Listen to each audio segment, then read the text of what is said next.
Have you ever made a brilliant move on chess.com? What about a brilliant move with your king? See, that's extremely difficult to do because to make a brilliant move, you have to do one of two things usually. You either have to sacrifice the piece that you're moving, or you have to be allowing a piece somewhere to be captured and you play a different move, kind of just ignoring it. But when you move your king, you obviously can't sacrifice your king in chess. And if you're moving your king and you're letting some other piece get captured, why would you do that? Like, what value are you getting from just moving your king, right? So that's why a brilliant move on chess.com with the king is extremely rare. And the game you're about to see, I played last night and it happened. And there was actually a bunch of other crazy things going on. You're going to enjoy this game. I'm not going to waste any more time. Let's just jump right in. So here we go. This is the game. I was playing with the black pieces. It's a 10-minute game. I played the Scandinavian, attacked the pawn. My opponent played d4. These are all book lines, bishop g4. And he played bishop to e2. You can also play f3, kick the bishop away. It gets a little bit wild, but he goes for this more calmer line, I would say.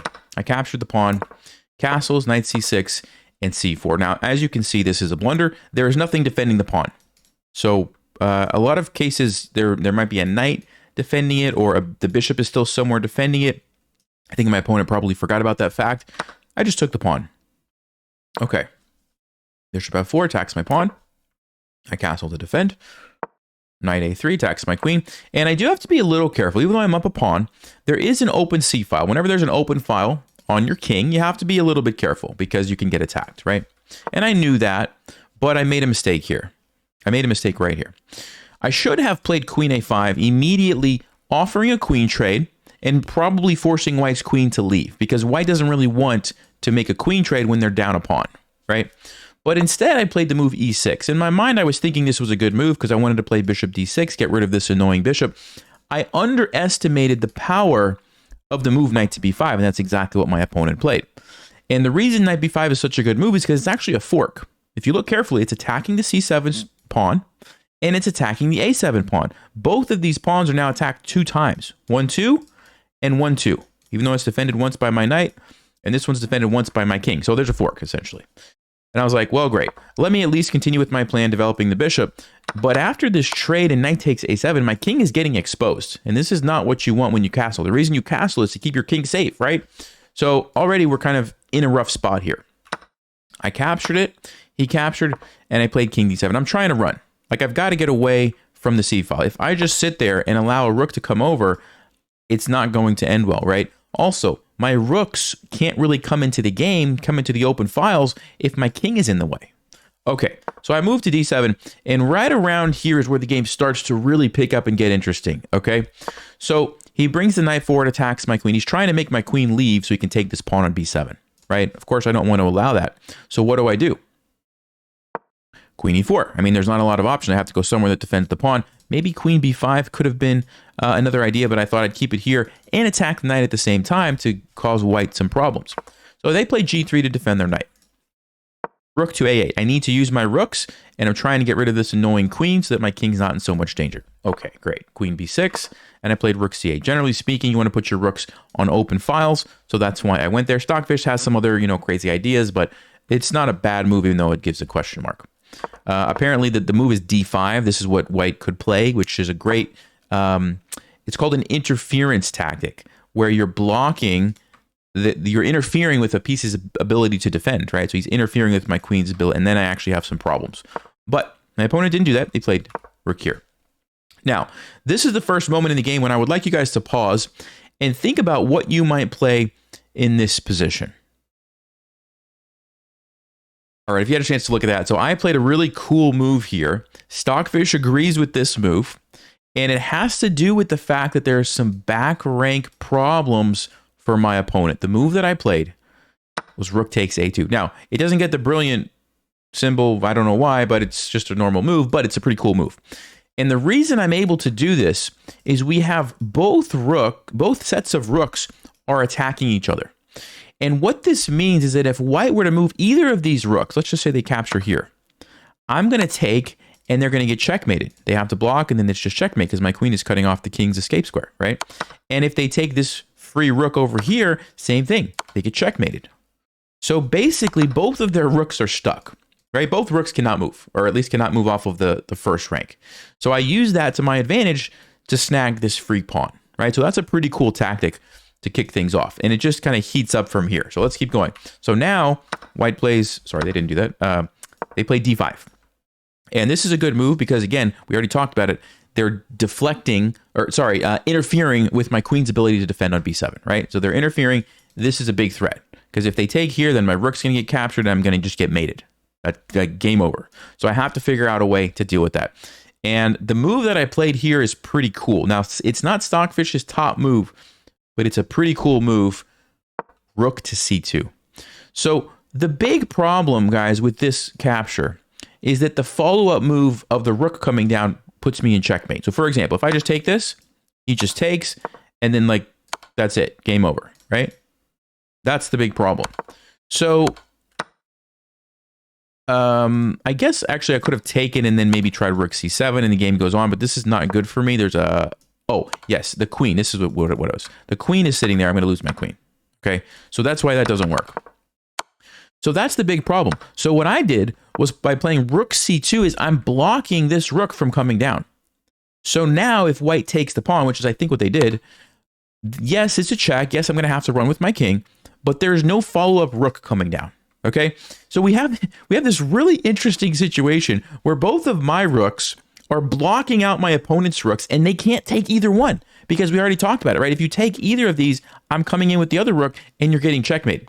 Really fascinating position when you think about it, like the position of the rooks like this, especially this rook. It's just sitting here. It's just undefended, just sitting there, and white can't take it, right? It's pretty amazing. However, white has some serious counterplay with the queen and the knight and the pawn. It's not that simple, right? And this is where it really starts to get interesting. So let's keep going. My opponent goes queen b5 check. I played king e7. They captured. I captured, and here's a move I missed. Rook e1. They're just like, you know what? I'm going to abandon the c file and I'm going to come over to the e file. And now this is a serious threat because they have the knight here. They traded the pawn, so this is a weak spot, right? So what do? This is a pretty cool moment in the game, I would think. But you guys pause. What would you play in this position? Okay, so there's actually a couple of ways you could proceed. Stockfish likes just trading the rook here, and by taking, you're actually pinning the rook so it can't capture my queen. I was afraid of this because I'm like, I don't like that this rook can come down here. And apparently Stockfish says it's fine. You just go queen d4 and you stop that. But I didn't like the look of that. So I played what I thought was a pretty cool move. Stockfish likes this move too. Rook takes b2. And I'm going for a counter attack on my opponent's queen, allowing this. Now, I need to point out, so far in this game, there have been no brilliant moves, according to chess.com, by me. Now, I think I had a couple. Like, this one was pretty cool, this one's pretty cool, but they didn't get the brilliant move classification. But they're coming, okay? So I capture here. The idea is that if white takes my queen, I will take here with check first. That's called an in-between move. And after they deal with the check, then I will take their queen, and I'm up a rook. Also, if they try to block with the queen, it doesn't really help them. I could still take it. And again, I'm still going to be up a rook. Okay, so that's my plan if they take my queen.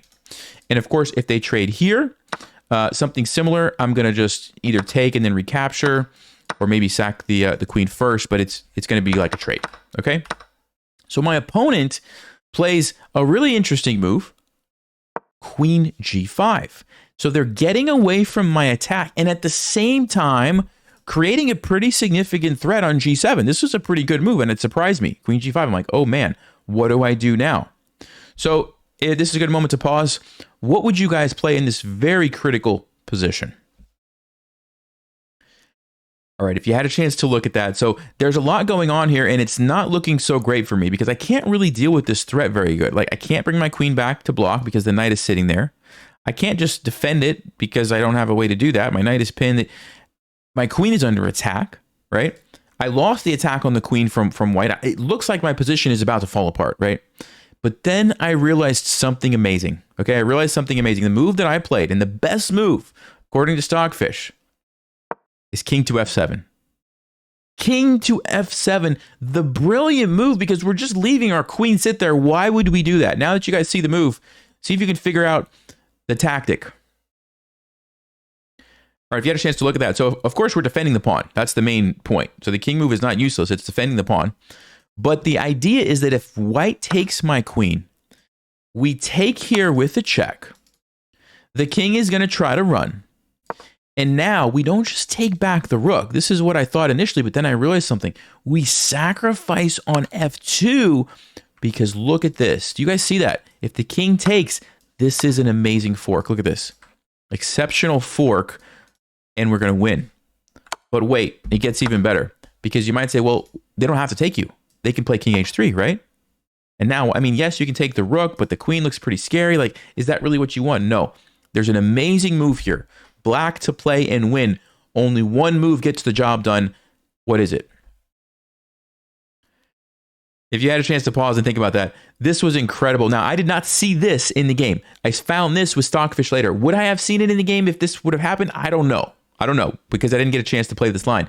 But the move here is rook to h1. This is so mind-boggling because you already lost your queen. Okay, you already lost your queen. You have the opportunity to at least get the 2 rooks for it. But you totally ignore it. You say, no, I don't want the rook. I'm going here to checkmate you instead. And what's amazing about this position is that white has a queen, white has a knight, white has a rook literally right next to my king. Okay? They're right there. But my pawns and my knight are totally defending my king. There is no way for white to bust through and checkmate my king because there's like no good checks, right? Like this check, I just take your queen. This check, I just take your queen. Just take your queen. Here, I just take your queen. There's nothing. It's incredible. And this is checkmate. This is going to be checkmate because the knight is stopping the escape square. It's absolutely amazing. So the only thing that white could do is play knight to g2 to block the rook. But now you're able to take that. You've got all of white's pieces are tied up. They can throw in a random check, but who cares? You play king f6. And if they try to keep checking you, knight to g5. Look at this amazing move. You block the check with your own check. They have to move, and you simply defend your knight. And white is in trouble. His queen is kind of stuck over here, can't really do anything. The rooks are amazing. The knight's under attack. You're going to take this. You might actually just checkmate the king, depending on if they make a mistake. It's absolutely incredible. Like, this is amazing to me. When I saw this move, rook h1, I was like, you've got to be kidding me. There's no way. Look at this. It's just insane. It's an insane move. And that all started, I might remind you, from the king move, allowing the queen to get captured and then sacrificing your rook to set up the fork. It's insane. It's insane. So, king f7. Now, unfortunately for me, my opponent saw that. Okay, they saw what was about to happen, and they're like, well, I don't want to do that. So they played a really great move. They just brought their rook over. And by doing that, there's no more threat here. Okay, so now they are, again, threatening to take my queen. Because of the, there's nothing here. And they're threatening to come down here. So my opponent, I have to say, was playing some pretty, great moves this game. If you want to pause, what do you think I played here? All right, if you had a chance to look at that, I decided to play the move rook to c2. And there's a couple things going on here. Number one, I'm getting low on time. I'm down to 1 minute. This is a 10-minute game. I'm down to about 1 minute. Now is the time to pick up the pace. This is still a very complicated position.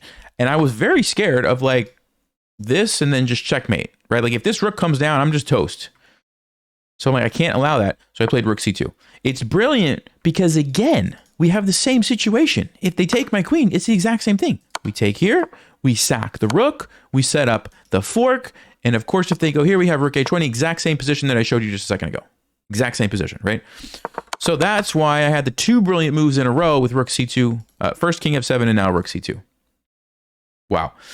So my opponent finally messes up. Apparently the best move here, according to Stockfish, is knight takes e6, which I don't even know. I don't even want to know like what's going on here. I don't need...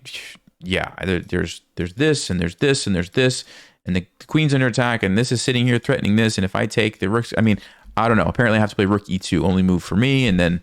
Actually, no, there's a move. Wait a second. Queen to g... I just noticed this. I didn't see this before. Queen to g2 check? Are you kidding me? Oh my goodness. You sack the queen so that you can come here. If the king goes here, they get checkmated. Wow. So they can't go up, which means it's a draw. It's just a draw. You just go back and forth forever. So check, check, check, check, check, check, check, check, check, check, and it's draw. What is this game? What is happening? This is so crazy. Queen g2. Queen g2. Draw. Oh my goodness. All right. That didn't happen. That didn't happen. My opponent kind of messed up here. They played this move. And the reason they messed up is because they're no longer threatening anything with the rook, right? This is not really doing much. So it gives me time. And unfortunately, because of the time situation, 1 minute on the clock, I missed the move. So if you'd like to pause, there's a winning move here for black that I did not see. Get a chance to look at that. The move is queen f3. Now, why is that the winning move? Well, for one, we're finally saving our queen, but also we're threatening checkmate. Okay, it's going to lead to a checkmate very quickly if we're allowed to capture this. And the problem for white is that none of their attacking moves are with check. So you don't have time to do that. If you try to take anything, it's just like game over. Okay? So you say, well, what if they, try to defend? Like, let's just say defend with their knight or something. We sack. We just sack. Again, we're threatening checkmate. And if they take, it's game over. This is checkmate. So queen f3 basically just wins the game on the spot. There's nothing that white can do. Stockfish says you have to go rook e2 and just basically sack all your pieces. So that's what I missed. Okay, but in the time pressure, I didn't see it. And I played queen f5. I was worried about the attack on my king, and I didn't see that I could go on the offensive there. So I played queen f5. And now, after all of that, we get the queen trade, and we end up in an endgame, okay, with 2 rooks, a knight, and 3 pawns. Not over, because now we have the time scramble. I have 44 seconds. My opponent has 1 minute and 23 seconds. This is not a simple position, because yes, I've got the pigs on the 7th, or the 2nd, which is great, but my king is not super safe. And my opponent is trying to take advantage of that. They just want to come down here and like do a ladder checkmate on me. Like, that's it. Notice the knight is perfectly positioned to stop my king from escaping. So this is far from over, okay? So I played king e7 attacking the rook. They left. Again, they just want to ladder checkmate me. That's it. I'm trying to block off the rook, so that can't happen. They go here. Obviously, I can't go there anymore. I lose my rook. So I played knight e4. Very nice outpost. It's defended by the pawn. Thought that made a lot of sense. They went check. I went here. They went check. I went here. I only have 25 seconds. I'm getting low on time. I don't want to get flagged. Okay. G5. Finally, I get the opportunity. So the rook is defended by the knight. I get the chance to attack it because rook c1 doesn't actually threaten anything because my king is covering it. And then I'll show you how the game finished out. They played here. I captured the knight. Captured here. And with 16 seconds on the clock, delivered a beautiful checkmate here with the rook and the knight. What an insane game. Like, I hope you guys can appreciate just how crazy this sequence of moves was. Like, this is something that I have not seen before, and I probably will never see this again. A brilliant king move where you sack the queen, which leads to a rook sacrifice here because of the fork, which leads to this amazing rook h1, which just wins you the game. This is like a composed problem or something. It's insane. This actually happened in the game. Like, this is just crazy. Hope you guys enjoyed that as much as I did. I don't usually make recaps of my games unless they're like really special, but I thought this was pretty cool. So hopefully you guys enjoyed that and maybe learned something in the process. Let me know what you think in the comments below. We'll see you guys next time. As always, stay sharp, play smart, and take care.